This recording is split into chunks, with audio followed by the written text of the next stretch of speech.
너는 내 떡을 물 위에 던져라. 여러 날 후에 도로 찾으리라. 7에게나 8에게 나눠 줄지어다. 무슨 재앙이 땅에 임하는지 네가 알지 못함이니라. 구름에 비가 가득하면 땅에 쏟아지며 나무가 나무로나 북으로나 쓰러지면 그 쓰러진 곳에 그냥 있으리라. 풍세를 살펴보는 자는 파종하지 못할 것이요 구름만 바라보는 자는 거두지 못하리라. 바람의 길이 어떠함과 아이벤 자의 태에서 뼈가 어떻게 자라는지를 네가 알지 못함같이 만사를 성취하시는 하나님의 일을 네가 알지 못하느니라. 너는 아침에 씨를 뿌리고 저녁에도 손을 놓지 말라. 이것이 잘 될는지 저것이 잘 될는지 혹 둘이 다 잘 될는지 알지 못함이니라. 아멘.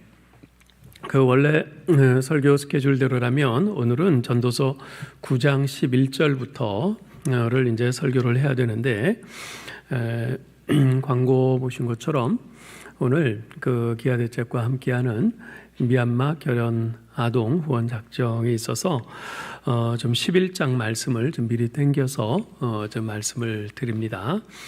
내 떡을 물 위에 던져라 하는 제목으로 말씀을 드릴 텐데요. 우리가 첫 시간에 살펴본 것처럼 전도서는 헛되고 헛되며 헛되고 헛되니 모든 것이 헛되도다라는 전도자의 다소 염세적인 말로 시작했습니다. 그 후에 전도자는 해 아래에서의 삶, 즉 인간이 하나님 없이 계획하고 추구하는 삶이 얼마나 헛된 것인지를 계속 추적해 왔습니다. 그런 후 전도자는 마지막 2장, 즉 11장과 12장을 통해서 결론적으로 그러면 우리는 어떻게 살 것인가 이에 대해서 언급을 합니다. 오늘 살펴볼 본문은 바로 그러한 전도서 결론의 첫 번째 부분입니다. 오늘 읽은 1절에서 6절까지에서는 거듭 반복되는 문구가 하나 있는데요. 아마 읽으시면서 알아채셨을 것 같아요. 그 문구가 뭐죠? 내가 알지 못하느니라 라는 문구입니다. 2절을 보실까요? 7에게나 8에게 나눠줄지어다. 무슨 재앙이 땅에 임하는지 내가 알지 못함이니라. 그렇습니다. 우리는 언제 무슨 재앙이 어떻게 우리에게 닥칠는지 전혀 알지 못합니다. 5절을 보시죠. 바람의 길이 어떠함과 아이벤 자의 태에서 뼈가 어떻게 자라는지를 내가 알지 못함같이 만사를 성취하시는 하나님의 일을 내가 알지 못하느니라. 그렇습니다. 우리는 바람이 언제 어디서 와서 어디로 불지 알지 못합니다. 난자와 정자가 결합한 하나의 세포가 어떻게 분열을 하고 태중에서 그것이 어떻게 자라서 뼈가 되고 뇌와 심장과 손가락, 발가락이 돼서 한 인간으로 형성되는지 우리는 알 수 없습니다.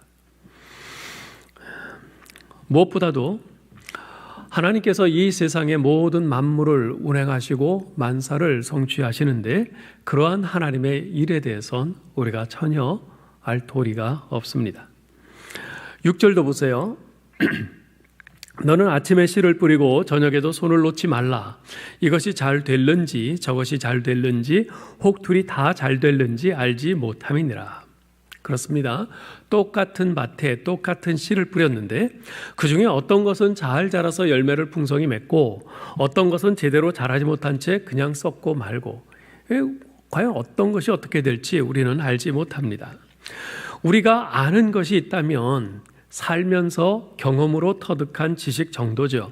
3절을 보실까요? 구름에 비가 가득하면 땅에 쏟아지며 나무가 나무로나 북으로 쓰러지면 그 쓰러진 곳에 그냥 있으리라. 그렇습니다. 먹구름이 몰려오면 야 비가 오겠구나. 우리가 그 정도는 알아요. 경험을 통해서 압니다. 나무가 벼락을 맞아서 쓰러졌어요. 부러져서 쓰러졌는데 북쪽으로 쓰러졌든지 남쪽으로 쓰러졌든지 이미 벼락 맞아서 그렇게 부러져 쓰러진 나무는 그냥 그대로 있을 뿐 거기서 무슨 다시 싹이 나오거나 뭐 가지가 뻗거나 그러지 못한다는 거 우리는 그 정도는 경험을 통해서 압니다. 이런 지식들은 우리 모두가 경험으로 터득한 것들이에요. 그러나 그러한 경험적 지식이 있다 해서 우리가 인생을 살면서 당면한 문제들이 해결되지는 않습니다. 4절을 보세요. 풍세를 살펴보는 자는 파종하지 못할 것이요 구름만 바라보는 자는 거두지 못하리라. 농부들은요 농사를 지으면서 비바람이 몰아치는 날씨는 파종을 하거나 추수를 하기에 적합치 않은 날씨임을 경험으로 압니다. 그런데 그런 경험적 지식을 갖고 있다고 해서 파종하기 전에 풍세만을 살피면서 비바람이 멈추고 구름이 거칠 날만을 기다리고 있다면 씨를 뿌리거나 익은 곡식을 거둘 시기를 놓쳐 결국 한 해 농사를 망칠 수도 있습니다. 아무리 그런 지식을 갖고 있지만 이 비바람, 이것이 내 마음대로 되는 것이 아니라서 그저 지식은 지식으로만 남아있을 뿐 당면한 문제를 해결하지 못하는 경우들이 얼마나 많은지 모릅니다. 우리가 결혼해서 아이를 낳아 키우는 것도 마찬가지죠. 요즘은 태교를 어떻게 해야 하는지, 아이들 연령별 그 발달 단계가 어떤지, 그 특징이 무엇인지 그런 정보들을 제공해주는 수많은 책들과 유튜브 영상 등이 너무나 많이 있어요. 또 아이들 학습지는 어디 것이 좋은지, 학원은 어디를 보내는 것이 좋은지 등등 적어도 정보를 몰라서 아이를 못 키우지는 않습니다. 그러나 그러한 정보들을 다 안다고 해서 또는 그 정보들을 활용할 수 있는 돈이 있다고 해서 아이들 교육이 다 성공하는 것이 아니죠.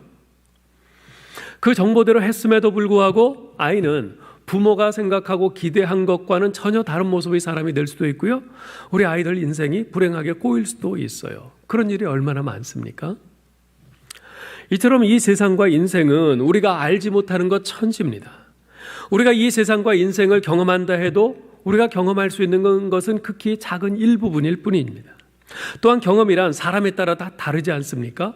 또 시간에 따라 달라요. 장소에 따라 다릅니다. 그렇기 때문에 내 경험만 주장하고 내가 옳다고 그렇게 내세우다가는 큰 코 다치고 낭패를 볼 수 있어요. 결정적으로 만사를 성취하시는 분은 바로 하나님이신데 우리의 작은 지혜로는 만사를 성취하시는 하나님의 일을 알지도 못하고 알 수도 없다는 사실입니다. 이처럼 이 세상과 우리 인생에 대해 알지 못하는 것이 천지라는 이 사실은 우리로 하여금 인생의 발걸음을 옮기는데 상당히 주눅들게 만듭니다. 이렇게 했다가 잘못하면 어떡하지? 이렇게 했다가 실패하는 거 아니야? 실제로 용기를 내서 해봤다가 실패하면 그 다음부터는 뭐 하나 하는데 매우 조심스럽습니다. 주저되어 겁을 집어먹습니다. 그러면 어떻게 해야 합니까?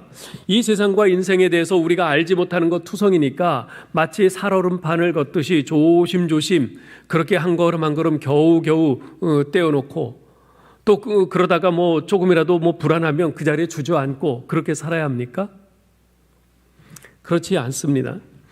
여러분, 비록 우리가 이 세상과 인생에 대해 아는 것보다는 알지 못하는 것이 훨씬 더 많은 채로 살아가고 있지만 또한 만사를 성취하시는 하나님의 일에 대해서는 거의 모르지만 우리가 한 가지 확실히 아는 것이 있습니다. 그것은 바로 1절 말씀이에요.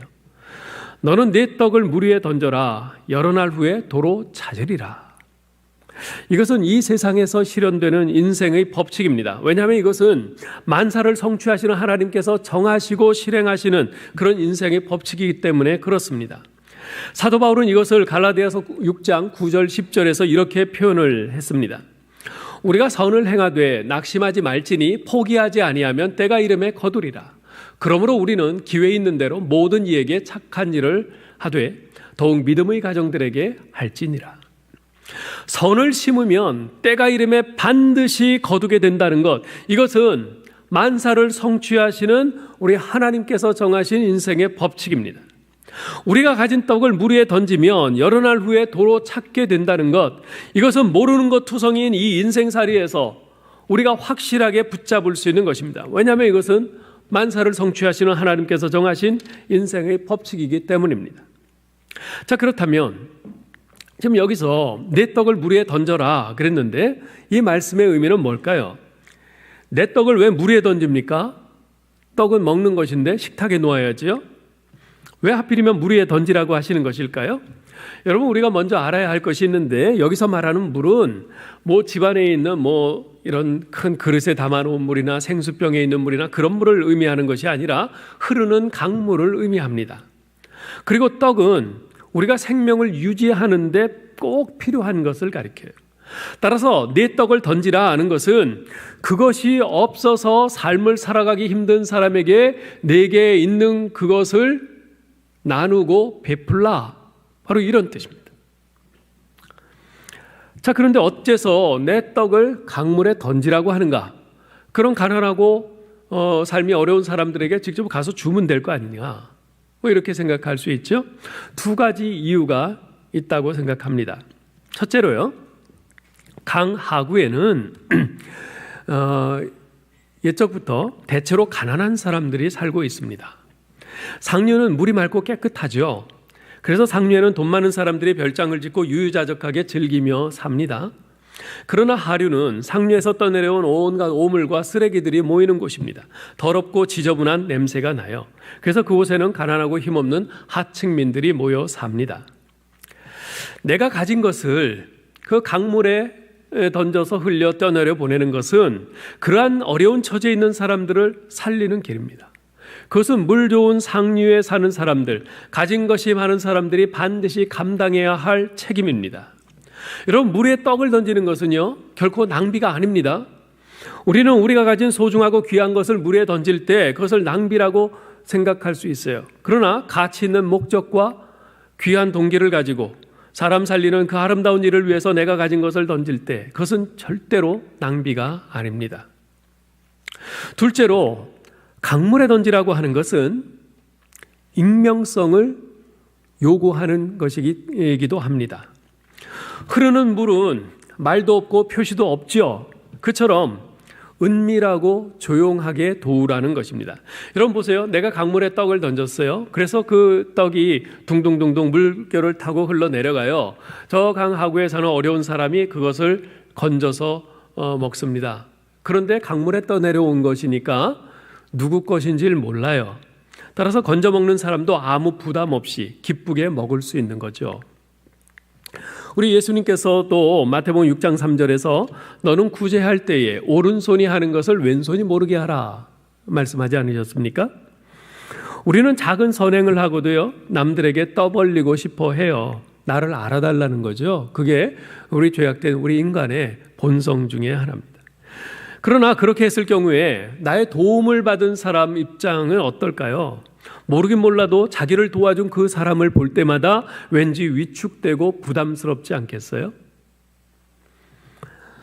우리 주님께서 마태복음 6장 4절에서 말씀하십니다. 내 구제함을 은밀하게 하라. 은밀한 중에 보시는 너희 아버지께서 갚으시리라. 그렇습니다. 이것은 만사를 성취하시는 하나님께서 확실하게 정하여 주신 우리 인생의 법칙입니다. 하나님께서는 우리가 다른 이들의 어려운 처지를 보고 불쌍히 여겨 내 떡을 강물에 흘려 보낸 것을 반드시 기억하고 갚아 주십니다. 이와 관련해서 우리가 꼭 기억해야 할 말씀이 하나 있습니다. 구약성경 신명기 22장 1절로 4절 말씀인데요. 한번 보세요. 내 형제의 소나 양이 길 잃은 것을 보거든 못 본 채 하지 말고 너는 반드시 그것을 끌어다가 내 형제에게 돌릴 것이요.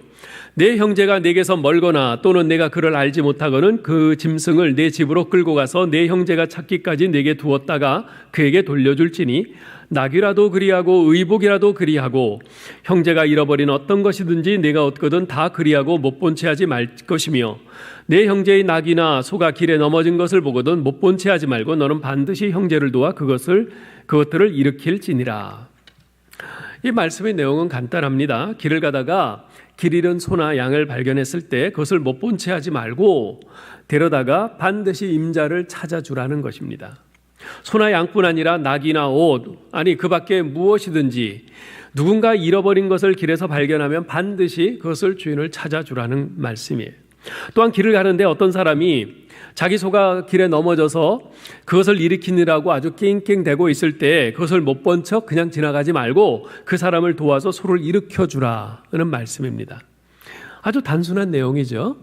다른 사람이 어려움에 처했을 때 그를 도우라, 친절하게 행하라는 말씀입니다. 자, 그런데 우리가 읽은 신명기 22장 1절로 4절 말씀 속에 우리 시선을 확 잡아끄는 문구가 하나 있습니다. 그것은 못 본 채 하지 말고 반드시라는 문구입니다.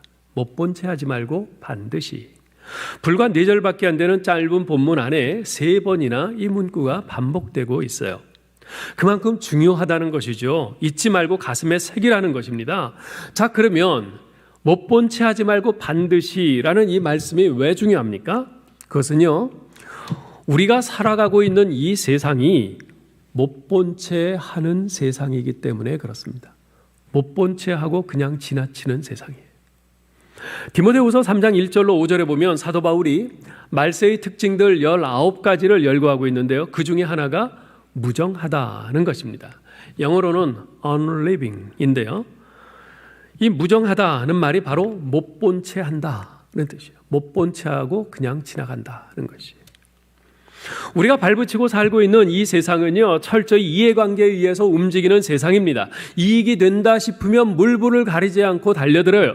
그러나 손해가 될 듯 싶으면, 아니 손해는 안 된다 하더라도 아무런 이익이 자기에게 없을 것 같으면 그냥 못 본 채 외면하고 지나갑니다.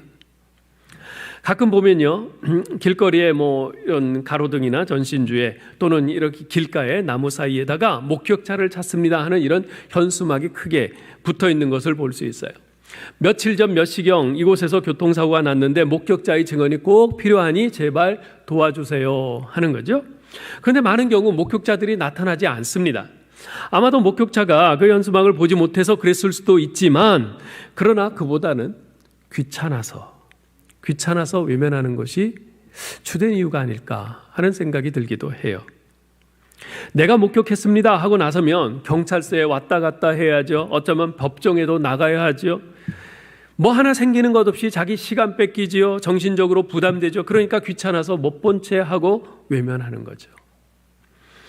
전에 한번 말씀드린 적이 있는데요. 오래전 미국의 어느 바닷가 선착장에서 한 사람이 발을 헛디디는 바람에 바다에 빠졌어요. 근데 그 사람은 전혀 수영을 할 줄 몰라요.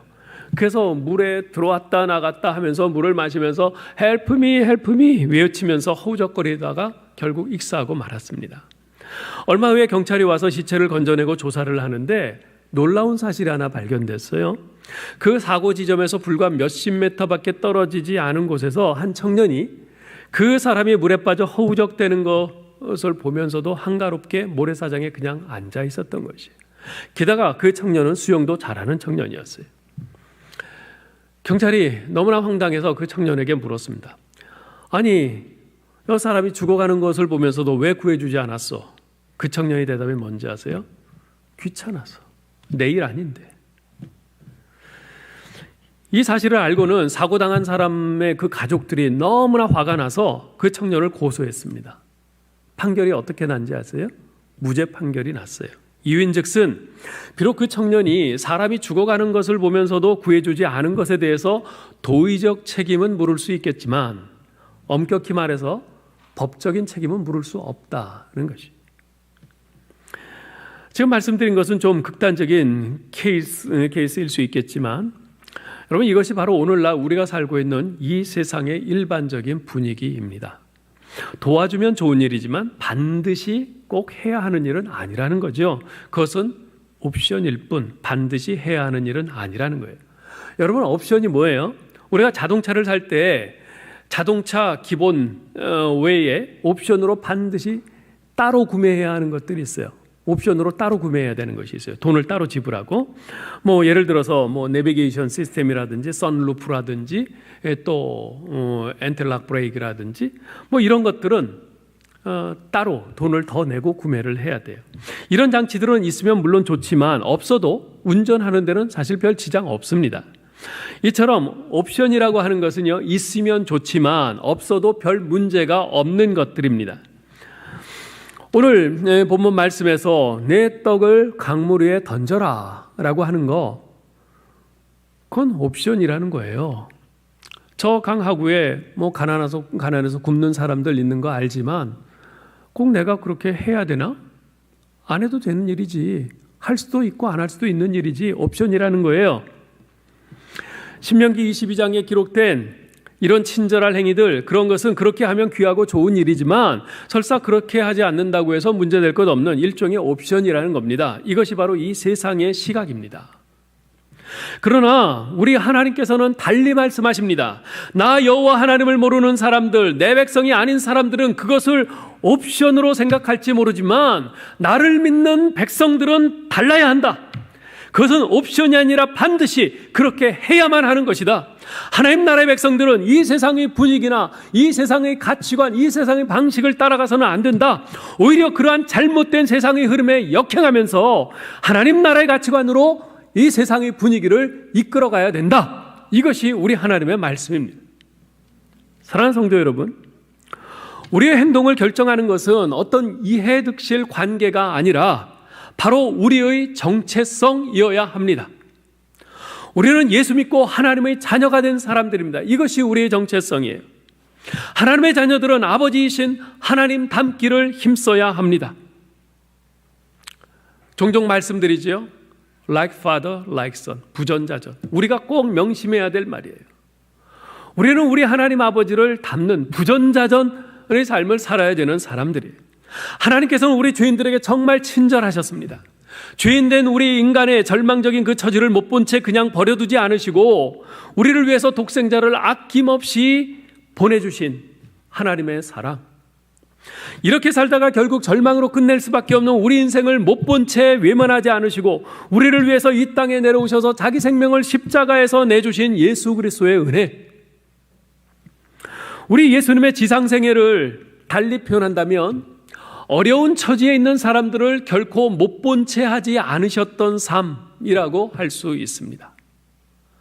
어려운 처지에 있는 사람들을 결코 못 본 채 하지 않으셨던 삶. 우리 예수님의 삶의 특징이.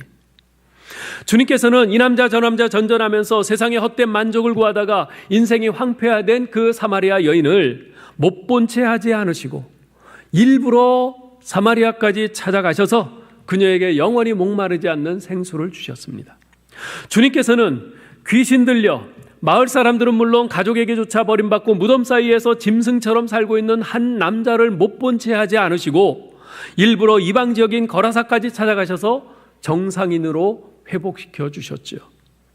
주님께서는 무사람들에게 로마의 개라고 손가락질 받으면서 한평생 열등감과 분노와 좌절 속에 살아가던 세리장 삭개오를 못 본 채 하지 않으시고 다른 사람들의 비난도 개의치 않고 그의 집에 들어가셔서 그와 함께 유하시며 하나님의 자녀로서 그의 자존감을 회복시켜 주시고 그를 새 사람 되게 하지 않으셨습니까? 우리는 이런 예수 그리스도를 본받도록 부름받은 사람들이기에 세상 사람들이 옵션으로 생각하는 내 떡을 강물에 던지는 삶을 결코 옵션으로 생각할 수 없는 것입니다. 오히려 그걸 마땅히 해야 할 일로 생각하는 것이죠. 뿐만 아니라 우리 예수 믿는 사람들 안에는요, 이제 예수님의 영이신 성령께서 들어와 계십니다. 그리고 그 결과로서 우리 예수 믿는 사람들의 삶에는 성령의 열매들이 나타나게 됩니다. 그 성령의 열매들에 대해서 갈라디아서 5장 22절 23절에서 말씀하죠. 같이 읽어볼까요? 오직 성령의 열매는 사랑과 희락과 화평과 오래 참음과 자비와 양선과 충성과 온유와 절제니 이 같은 것을 금지할 법이 없느니라. 자, 이 가운데 자비, 이 자비는요 친절을 의미합니다. 그리고 양선이란 관대함을 의미해요. 결국 자비와 양선 이 두 가지 모두 오늘 본문에 내 떡을 강물에 던지는 바로 그런 마음이요, 또 신명기 22장에 언급된 못 본 채 하지 않는 마음을 의미한다고 볼 수 있습니다. 자, 그렇다면 다른 사람의 어려운 처지를 못 본 채 하지 않고 반드시 도와준다고 하는 것은 내가 예수 그리스도를 믿고 성령을 받은 증거인 셈이죠.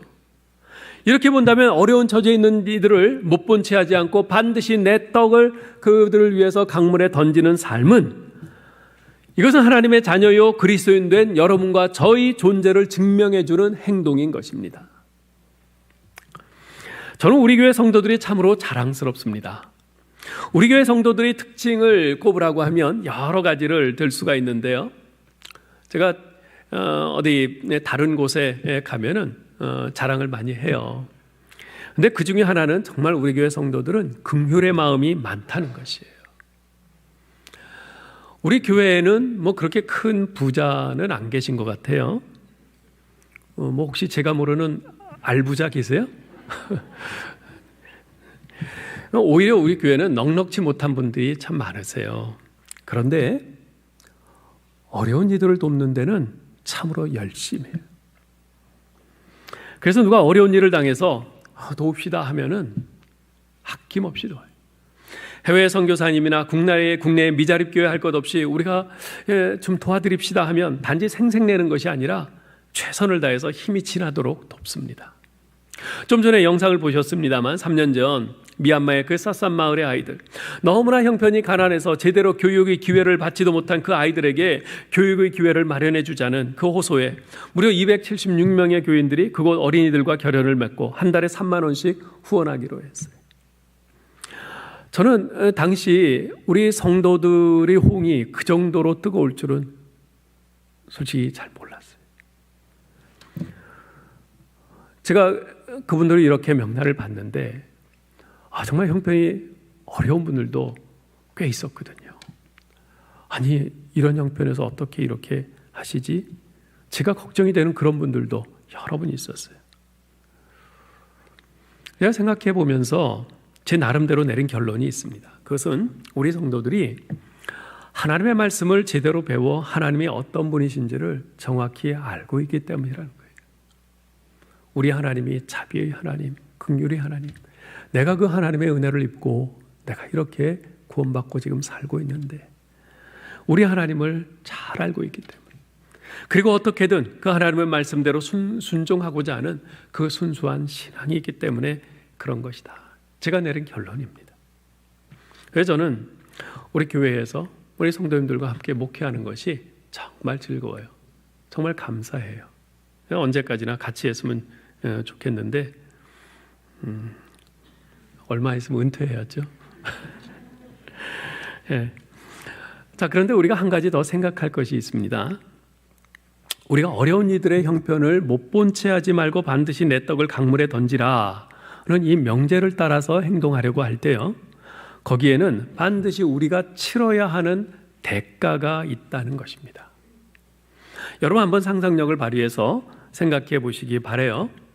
내가 내 처지도 그렇게 넉넉한 것은 아닌데 빠듯한데 더 어려운 어떤 사람의 소식을 들었어요. 저 강하구에 사는 그 사람 소식을 들었어요. 그래서 저기는 저 식구도 많은데 오늘 굶겠구나 생각하면서 좀 도와줘야지 하고 우리 가족이 먹을 떡의 일부를 강물에 던져서 떠내려 보낸단 말이에요. 그러면은 그 떼어낸 만큼 우리는 덜 먹게 되는 거예요. 그죠? 우리 먹기에도 풍족하진 않은데 떼어낸 만큼 우리는 그만큼이 적어지게 되는 거죠.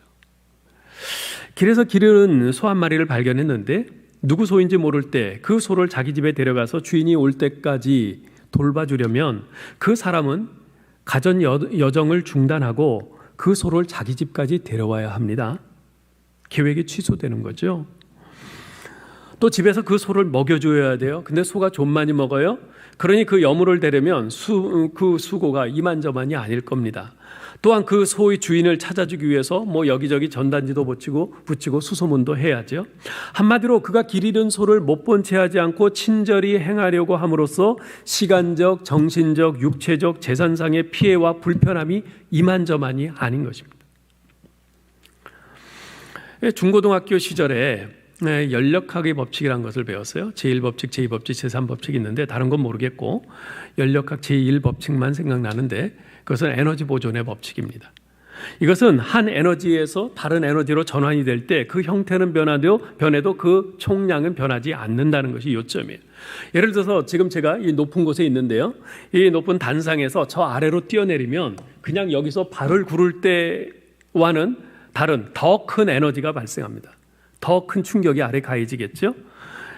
그만큼 이제 이 운동 에너지가 발생하게 되는 거죠. 지금 이 위치 에너지가 운동 에너지로 이렇게 형태는 바뀔지언정 그 에너지의 총량은 똑같다는 거예요.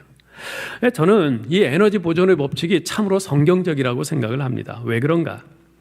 제가 어떤 사람을 도와주었을 때 그 사람은 저희 도움으로 말미암아 힘과 용기를 얻게 되고 문제가 해결되고 마음의 기쁨을 얻게 될 겁니다. 그런데 그 사람을 돕기 위해서는 제가 그만큼 수고하고 땀 흘리고 희생하고 섬겨야 합니다. 저희 수고와 땀과 희생과 섬김, 그것이 그 사람에게 힘과 용기를 주고 문제의 해결을 주고 그 사람을 기쁨을 얻게 하는데 그 기쁨으로 전환이 되는 것이죠. 따라서 여러분, 구체적인 수고와 땀과 희생과 섬김이라는 그 대가가 없이는 상대방에게 그런 결과가 생길 수는 없는 겁니다. 그냥 말만 해가지고는 그렇게 되지 않습니다. 하나님 아버지께서는 우리를 절망의 상태에서 건져주시기 위해서 독생자를 이 땅에 내려보내 주셨어요. 예수님께서는 우리 죄를 사하시고 죽음에서 우리를 생명으로 옮겨주시기 위해서 하늘 영광 보좌를 버리시고 이 땅에 인간으로 오셔서 온갖 수치와 고통을 당하시고 십자가에 자신의 생명을 내어주셔야 했습니다. 십자가 없이는 부활이 영광이 없듯이 땀 흘리는 대가 없이는 열매도 없습니다. 희생 없이는 성취도 없어요. 못 본 채 하지 말고 반드시 내 떡을 강물에 던지라, 이 명제를 추구하며 살기 위해서는 우리의 불편함과 수고와 희생을 각오해야 합니다. 차를 타고 가다가 길거리에 앉아 구걸하는 장애인을 보았을 때 참 불쌍하다는 마음이 생겨요. 아유, 좀 도와줬으면 좋겠다. 그 마음이 생겼을 때 실제로 도우려면 차를 멈추고 내려서 가야 돼요. 근데 그게 귀찮을 수 있어요. 불편할 수 있어요. 그러나 그 귀찮음과 불편함을 무릅쓰라고 주께서 말씀하십니다. 낙심당한 일을 당한 어떤 형제에게 내가 뭐 문자 메시지를 보내든지 전화를 하든지 카톡을 보내든지 아니면 손글씨를 편지를 써서 보내든지 그렇게 해서 그에게 좀 격려를 해주고 싶은데 그런 마음이 들었는데 막상 실행을 하려고 보면 뭐 그런 일에 익숙지도 않고 또 귀찮기도 하고 그래서 중도에 그만두는 경우들도 있죠. 그러나 그 익숙지 않음과 그 귀찮음을 이겨내라고 주께서 권고하십니다. 어떤 도움이 필요한 사람을 보았을 때 그에게 도움을 주기 위해서는 어쩌면 내 일정이나 계획을 수정해야 하는 그런 불편이 따를 수 있습니다. 그러나 그 불편을 기꺼이 감수하라고 주께서 부탁하십니다. 힘들겠지만, 불편하겠지만, 손해가 있겠지만 더 큰 사랑으로 다가가라 말씀하십니다. 이제 말씀을 맺겠습니다. 오늘 본문 2절에는 7에게나 8에게 나눠줄지어다 라고 말씀합니다. 여러분, 유대인들에게는요 다음과 같은 자부심이 있습니다. 내가 일생을 사는 동안 최소한 7사람에게나 8사람에게 큰 영향을 끼쳐야 한다. 네, 사명처럼 가지고 있는 거예요.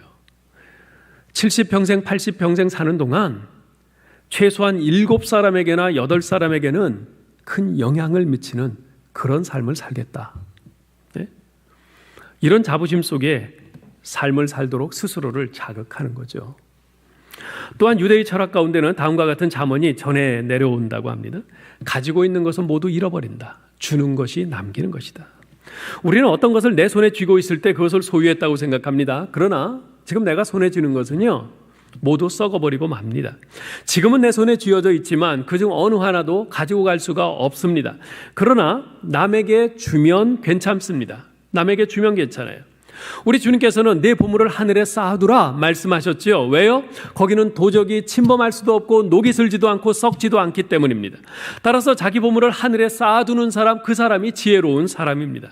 자, 그러면 어떻게 내 보물을, 내 돈을 하늘에 쌓아둘 수 있는가? 이에 대해서는 전에도 한번 말씀드린 적이 있는데요. 우리가 돈을, 내 재물을, 보물을 하늘에 쌓아두는 삶을 살려고 할 때 반드시 물어야 할 질문이 하나 있습니다. 그것은 뭐냐면 하늘나라에 무엇이 있을까라는 질문입니다. 하늘나라에 뭐가 있을까요? 돈이 있을까요? 아니요. 다이아몬드 반지가 있을까요? 아니요.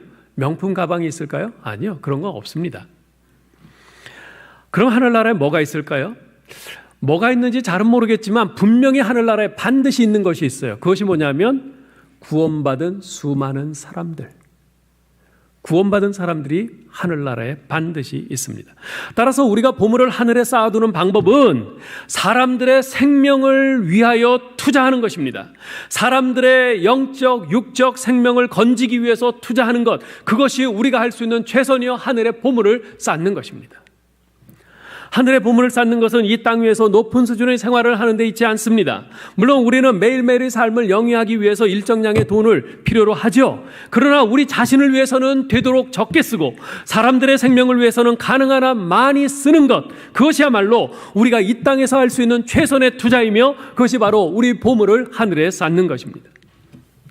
또한 4절에서는 풍세를 살피지 말라고 말씀해요.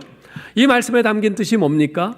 풍세를 살핀다. 비바람이 부나 안 부나 그것에 따라서 씨를 뿌릴까 말까, 어떻게 보면 지혜로운 것 같아요. 그런데 여기서 지금 말씀하는 그 뉘앙스는 뭐냐면 계산기 두드리며 살지 말라는 것이에요. 손익계산서 따져가지고 그렇게 인생을 살아가는 그런 사람 되지 말라는 겁니다. 이거 하면 손해날 것 같다, 하지 말아야지. 저거 괜한 낭비야, 안 해. 이렇게 철저히 계산기 두드리면서 계산에 의해 움직이는 그런 삶 살지 말라는 겁니다. 날이 좋아지면 하겠다. 내 형편이 나아지면 선교하지. 내 생활 형편이 좋아지면 주님 섬기지. 애들 다 대학 가고 나면 그때 봉사하지. 이런 마음은요 절대로 못합니다. 그 문제 해결돼도 못해요.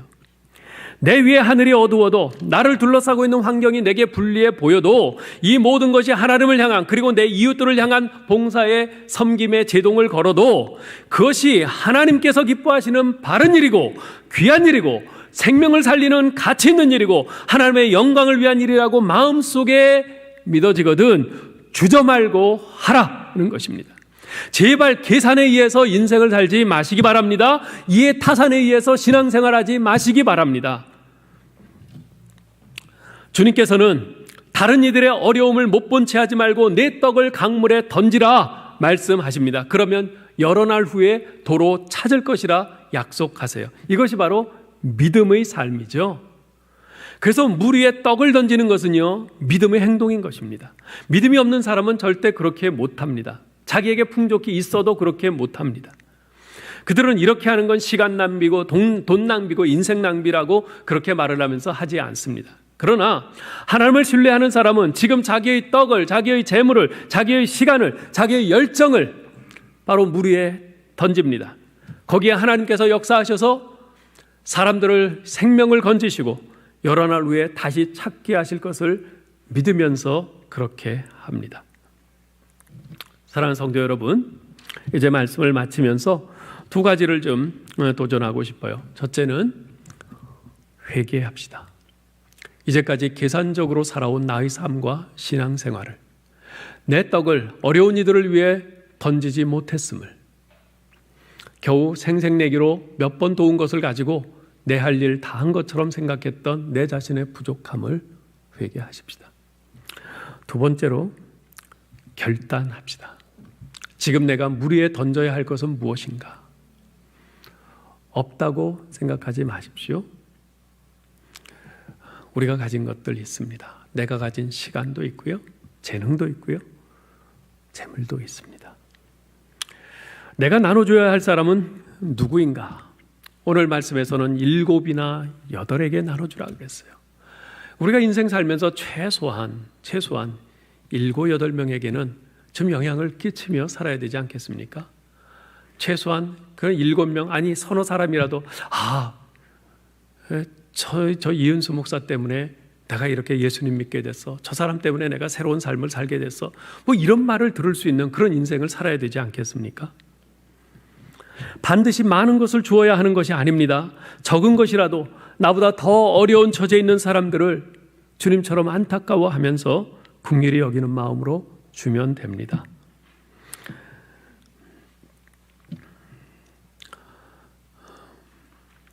이제 오늘 여러분들 예배 마치고 나가시면 미얀마에 우리 결혼 아동들 후원 작정하는 그 테이블이 앞에 보일 겁니다. 3년 전에 우리가 해서 276명의 많은 교우들이 그 사산 마을의 아이들을 결혼을 했어요. 근데 이제 그 3년이 지나는 동안 그 가운데서 또 일부 또 그만하시게 된 분들도 있고, 또 이제 3년이 지나면서 그곳에 또 새로운 아이들, 또 이제 취학 연령기에 들어간 그런 아이들이 또 이제 많이 생겼죠. 3년 동안. 그 아이들을 위해서 또 새로 그렇게 결연해서 돕는 바로 그런 작정입니다. 우리 교우들도 보면 3년 전에 미처 기회가 안 돼서 못 하셨던 분들이 있을 거예요. 또 지난 3년 동안 우리 교회 새로 오신 우리 새 가족들이 있으신데 그분들은 기회가 없어서 못 했죠. 그분들에게도 또 새로운 기회를 드리는 겁니다. 한 달에 3만 원으로 그곳에 있는 한 아이가 교육을 받는 겁니다. 우리 선교사님들이 준비해 주신 그런 교육을 받으면서 그 아이들이 그 하나님의 사랑을 알게 되고 예수 그리스도를 믿게 되고 그래서 그 불교 국가가 그렇게 해서 서서히 변화되어 갑니다. 3만 원, 한 달에 3만 원. 어쩌면 뭐 한 달에 3만 원 없어도 살지. 뭐 그까지 3만 원 뭐 이럴 수 있을 거예요. 그런데 누군가에겐 그까지 그 3만 원이 또 다른 누군가에게는 평생 잊을 수 없는 은혜가 되기도 합니다. 오늘 말씀을 마음에 잘 담으시고 성령께서 여러분 마음에 감동을 주시는 대로 못하신 분들은 그렇게 하시면 좋겠어요. 이제까지 해오신 분들은 뭐 안 하셔도 돼요. 그런데 나 이제까지 한 명 했는데 한 명 더 하겠다. 뭐 그러신 분은 더 하셔도 돼요. 여러분들 마음 편하신 대로 그렇게 하시면 되겠습니다. 우리 같이 기도하겠습니다. 하나님 아버지 은혜를 감사합니다. 죽어 마땅한 저희들 죄 가운데 살다 지옥으로 갈 수밖에 없는 저희들을 못 본 채 하지 않으시고 저희 위에 독생자 예수 그리스도를 이 땅에 보내주시고 또한 십자가에서 우리를 위해 못 본 채 하지 않으시고 우리를 위해 십자가에 죽으시면서 그까지 우리 죄를 용서하시고 구원해 주신 우리 주님의 은혜를 기억합니다. 감사합니다. 그 은혜를 받은 저희도 주님의 그 마음을 따라 우리 주변에 있는 그 어려운 이들을 못 본 채 하지 말고 우리 손에 있는 떡을 나누어 그들을 위해 물 위에 던질 수 있는 그 믿음을 주옵소서. 그렇게 하여 한 생명, 두 생명 주님의 이름으로 살아나게 하시고 주님 기뻐하시고 영광받아 주옵소서. 우리 주 예수 그리스도의 이름으로 기도하옵나이다. 아멘.